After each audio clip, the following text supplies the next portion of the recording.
சுவிசேஷம். இந்த நாளுக்குரிய தேவ வார்த்தை.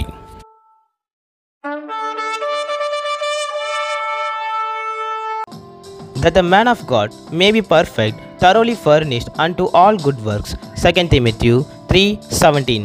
ప్రతి లేఖనము ఉపదేశించుటకును, ఖండించుటకును, తప్పు దిద్దుటకును, నీతి యందు శిక్ష చేయుటకును ప్రయోజనకరమై ఉన్నది. 2 తీమోతికి రాసిన పత్రిక 3వ అధ్యాయం 17వ వాక్యం.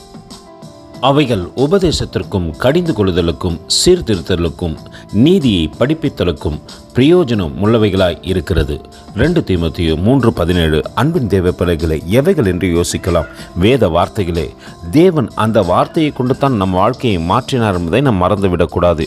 யோவானின் நாட்களில் யோவான் தேவ வார்த்தையை பேசின பொழுது சாதாரண குடிமக்கள் முதல் கொண்டு அரசாங்கத்தில் பணிபுரிகின்ற அநேகர் இந்த வார்த்தைக்கு கீழ்ப்படிந்தார்கள். அவைகளிலே கடிந்து கொள்ளுதல் இருந்தது, சீர்திருத்தல் இருந்தது. பிரயோஜனம் உள்ளவைகளாய் அநேகர் எண்ணினபடியினாலே தங்களை ஒப்பு கொடுத்து தங்கள் பாவங்களை விட்டு மனம் திரும்பினார்கள். நாமும் பாவங்களை விட்டு மனம் திரும்புவது மட்டுமல்ல, தேவனோடு கூட இசைந்திருக்கத்தக்கதாக வார்த்தை புறப்பட்டு வருகிறது என்று சொல்லி நம்மை தாழ்த்தி தரைமட்டமாய் அவரண்டைகளை ஒப்பு கொடுப்போமா? கர்த்தர் தாமே உங்களை ஆசீர்வதிப்பாராக. ஆமென். எங்களோடு கூட இணைந்து ஊழியம் செய்ய விரும்பினால் இந்த வார்த்தைகளை மற்றவர்களுக்கும் பகிர்ந்து கொடுங்கள். இது ராஜ்யத்தின் சுவிசேஷம். Thank you for watching. God bless you.